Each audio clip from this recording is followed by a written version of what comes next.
Yeah, you wanna know where I live, so you wanna know about my place.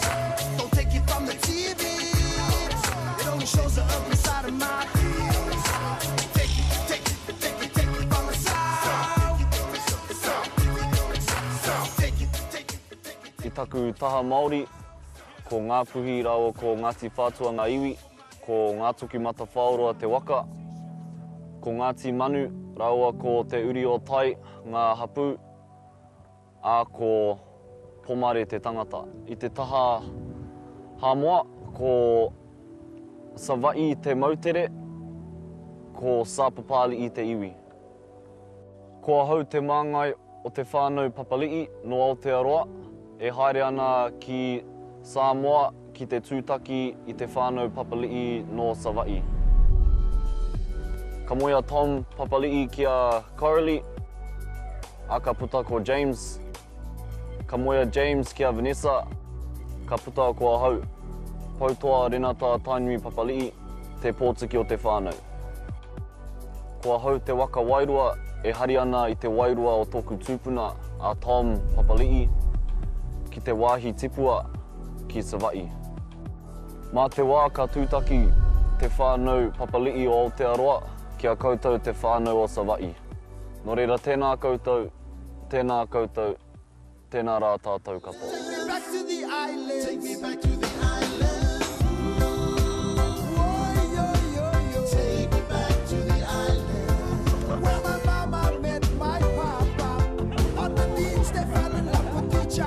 Tino ngākau nui ana au ki tēnei kaupapa mai te wā I pēpia hau I poipoi e au I te ao Māori.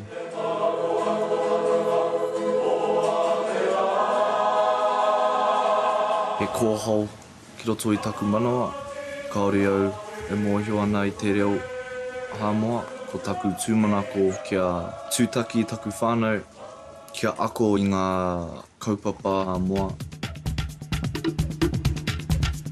Ko malia tō Whanau Paul te tupuna o te whānau papalei. Ko ia te tangata tuatahi I huri hei karaiti ana ki Hamoa I te tainga mai o Reverend John Williams I te tau 1830. Maha ngā tau kei muri, ka puta te kōrero a ona mātua tipuna ki aia. A tōna wā, ka hara mai ngā atua mai te rangi I te whakanui I tō mana. E ai ki ngā kōrero, I te tainga mai o ngā mihingare I runga I o rātou waka kaipuke, ka mutu a Whanau Paul I tana pakanga, a ka hohou ia I te rongo. Taua wā tonu ka noho ko Whanau Paul te ariki nui o ngā mautere katoa o Hamoa. Whakae ana a Whanau Paul kia whakatua John Williams te whare karakia tuatahi ki Hamoa, ara ki tōna kāinga ki sa papalei ki Savaii. Ka mutu ko te hurihanga o Whanau Paul ki te hāhi mihinare, ka rehe roa ka huri ngā tāngata katoa o Samoa ki te karaiti.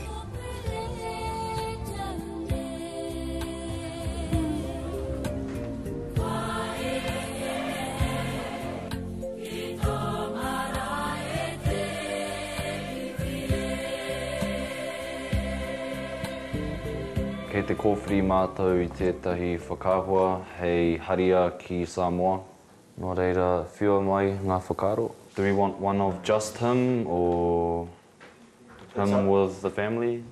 He pai kia tēnei pakitea, ko tōna whānau tēnei. Hōna tamariki me tōna huarangatira. Yeah, that's a nice one, eh? Mum and Dad. Ka pai au ki tēnei. Kei roto ia I ona kākahu tawhito. So we go with that one, eh? Yeah. Is it? All right? Cool. Yeah. Okay. Ka whakai? Hari tērā pakitea ki Hamoa. Ai, ai, ko tēnei. Ai.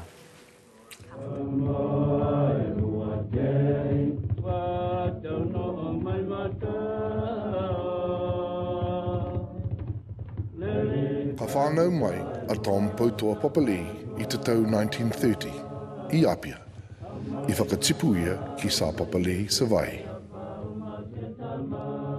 Te wā e tamariki ana, ka mahi ia o tana hāhi.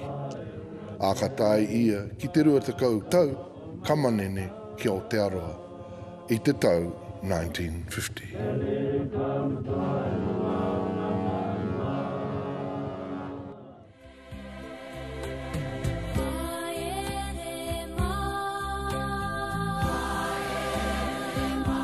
Ka whiwhimahi a Tom ki Akarana, tāma ki Makaurau.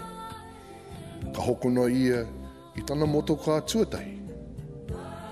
Ana kārehe roa, ka tūtaki ia, kia Coralie.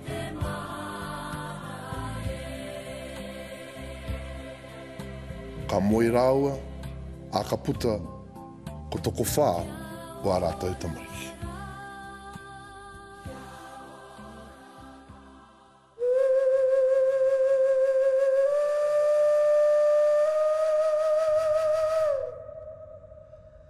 O mai o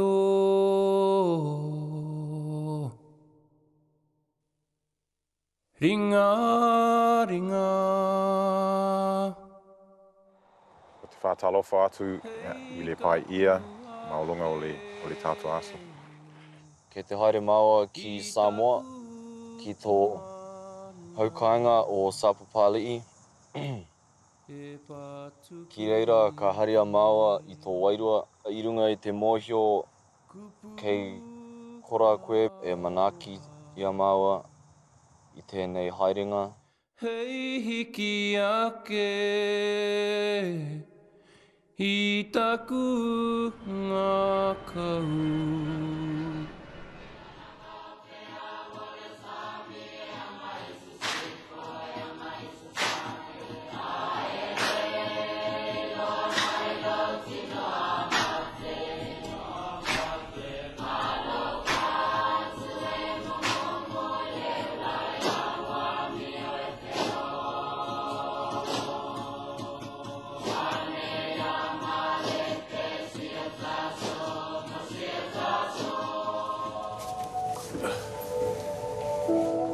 Savaii te mautere, ko Sapapali'i te iwi.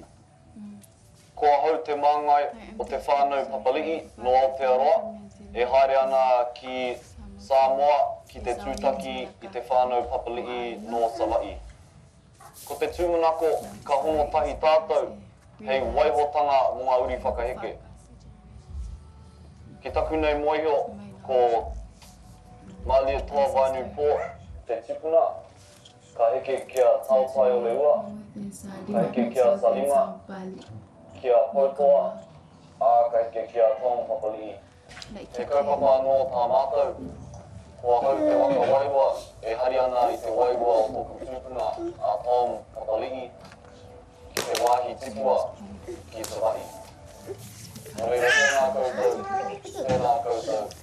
tēnā rā tātou. It's nice speech. It's a good thing, not a bad thing. Ko whiloai ma sangi ma futa. Awa ku foi o ya laua. E ku whakasinga whangaua. A inga. O maku ka kou a kupu ala koe whialofangi. Mau pele whialofangi ma ngofa akasi. That says it's a cool thing, not a bad thing for us, the next generation, for us to reunite. Yeah.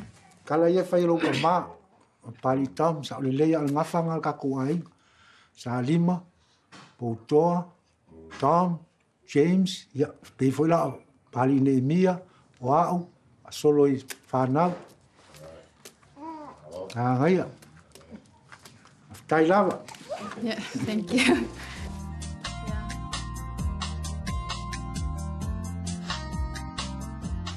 Hari au ki Savaii marunga I te waka. Ki te au I te whenua Savaii, kaore he āhuatanga tuatu I tērā. Nā te mea, ko te wāhi tūturu anake o tōku karani matua, engari ko te wāhi tūturu o ngā Maori hoki. Nō reira, I te hoki mai au ki te kāinga o aku taha erua, Maori me te Samoa, ko tērā te mea pai. Hari koa ki te tū I runga I te ia Savaii mo te wā tuatahi. Pai tērā aua. Ai.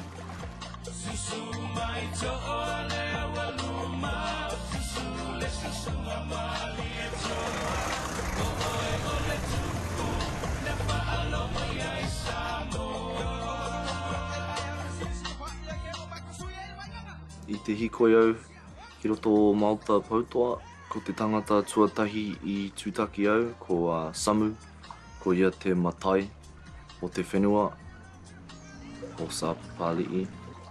A ko tōna pāpā, te tuakana o taku karaini matua. Hello. Mwah. Hello. Mwah. My brother's wife, Mwah. my wife. Checkers. Gus.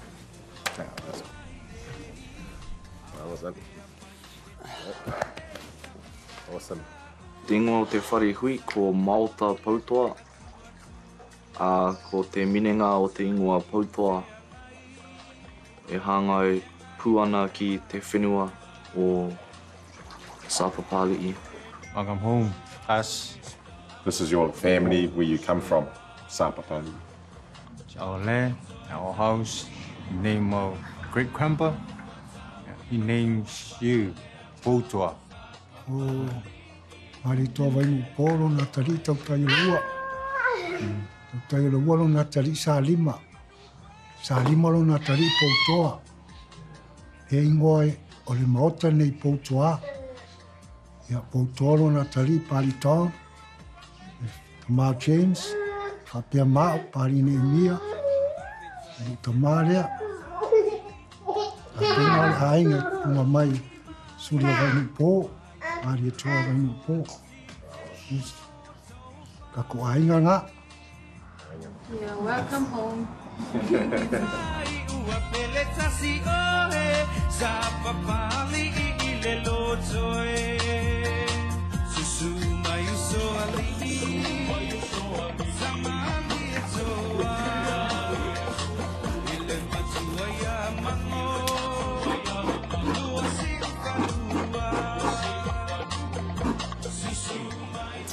Ke te aha mātou?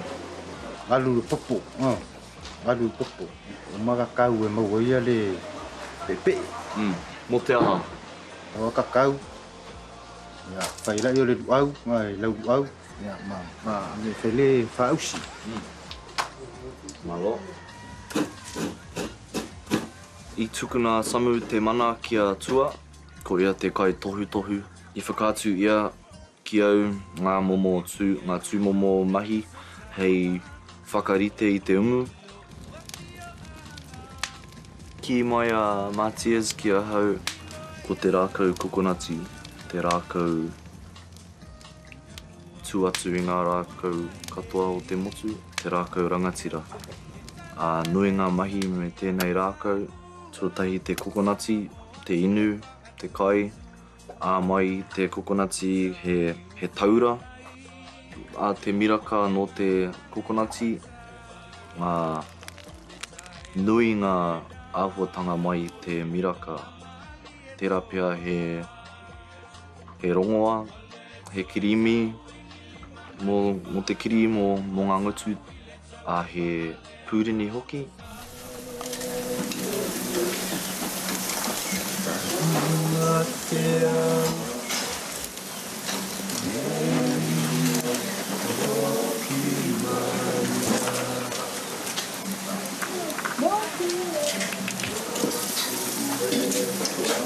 Te rau no te panana, te rau no te grapefruit, me te era rau ka whakamahi hei hangaia I te luau.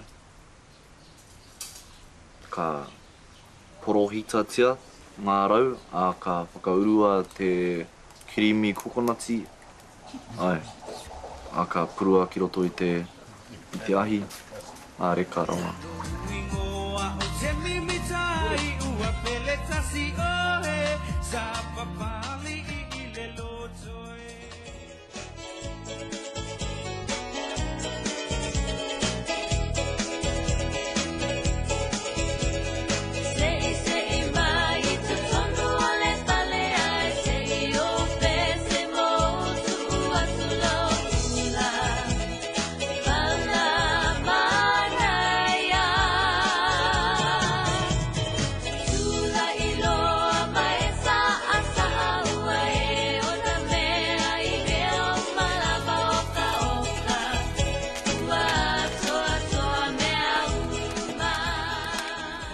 tēnei te wā ka whakarere ngā wahine ai. Ka hoatu ngā pāne te kai ki ngā wahine a ka whakarere rātou mō Samu. Hei loto, tai lea tua lo lofa matu e lenei vaenga le aso. A tasi mai la uafio e manu ia mea unga mātou te whai. Weanga leo la uafio e ala mea ai. Oso mātou mālosi, mātou mantua lo lofa Yesu. Amen. Tino kaha te kaua o te whānau nā te mea ko te tikanga me kai mātou tuatahi nā te mea ko mātou te manuhiri. Ai ki te kui tērā, kaore rātou i te kai, i te tatari mō mātou.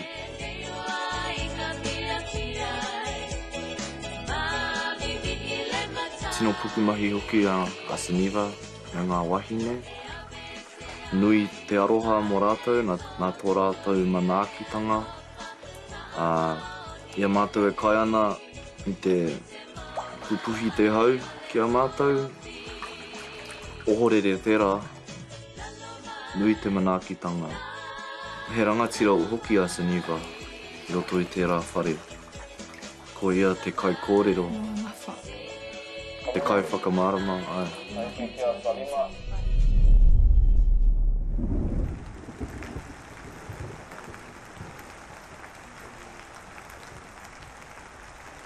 I mua i taku hiko i roto i te whare. I tua hau a i tuku moimiti, i tuku aroha a hau ki aku mātua tūpuna. Te mea ki reira rātou e takoto ana.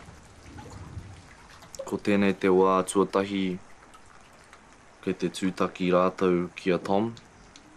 Ngā wairua e hono ana mo te wā tuatahi no mai rāno.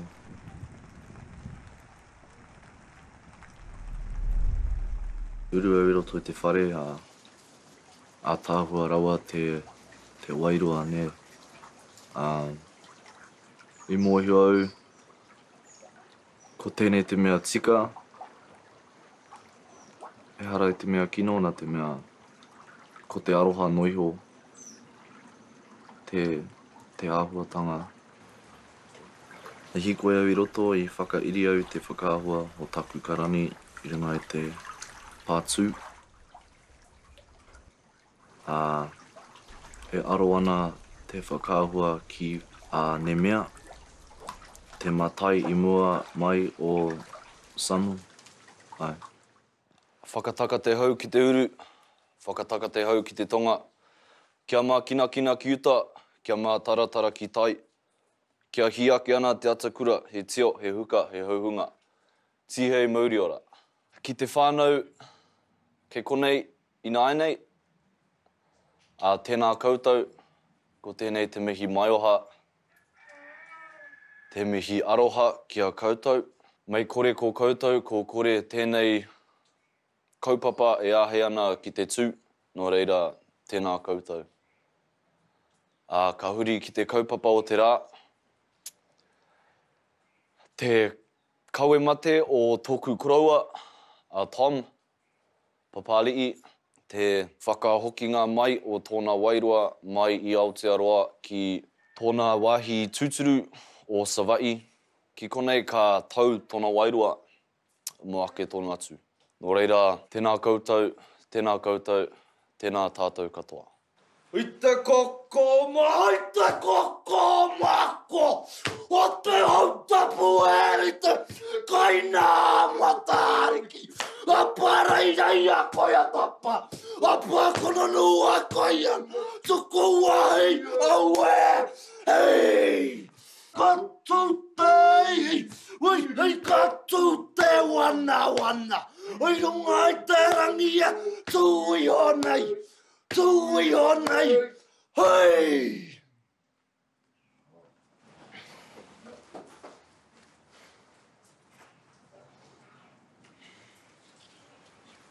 After tele, James, toa, o se taia o fōfo nei, tātou mawhtanga. Mauso nei o tō, o mai tātou a inga nei o tātou, nei mea fōu o mātou wai ai nei taimi. O le mori mainga o le o le atao o le lua tamā lo tonu nofo i New Zealand ia avea lea mea iai taimi tau teo mai ai a lo tau sila ia le tatou mafutaga ona le moliga maiga o le atao Palitao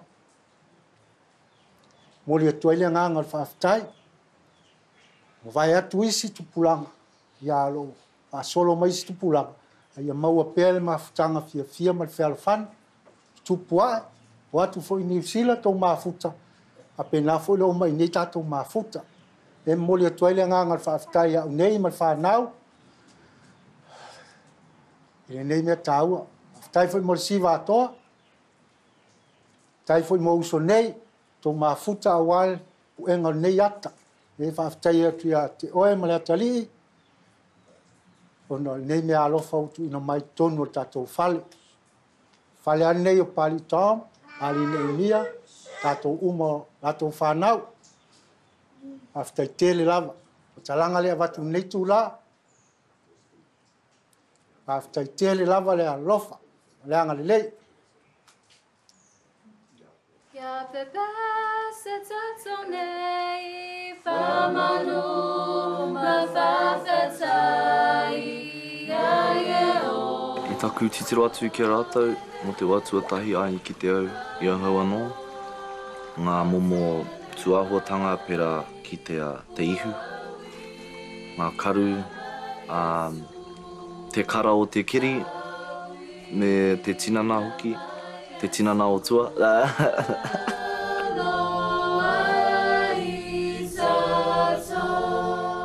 Me kore ngā kupu taia te whakamārama i aku ka rea roto i tērā wā.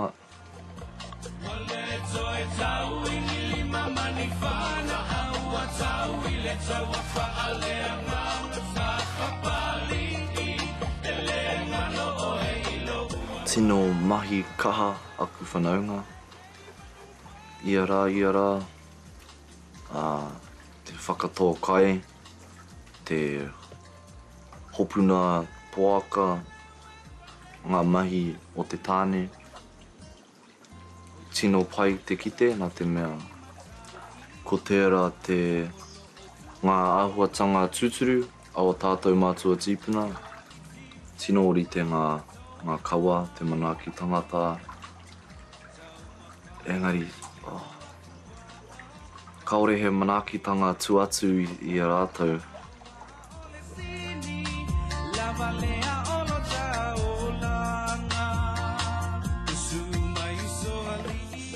Ki taku whānau ki Sapapali'i, tēnā koutou o tō koutou manaakitanga, tō koutou awhiawhi ki au me taku pāpā, ka hoki mai ahau, tēnā koutou, tēnā rā tātou. Malo Samoa.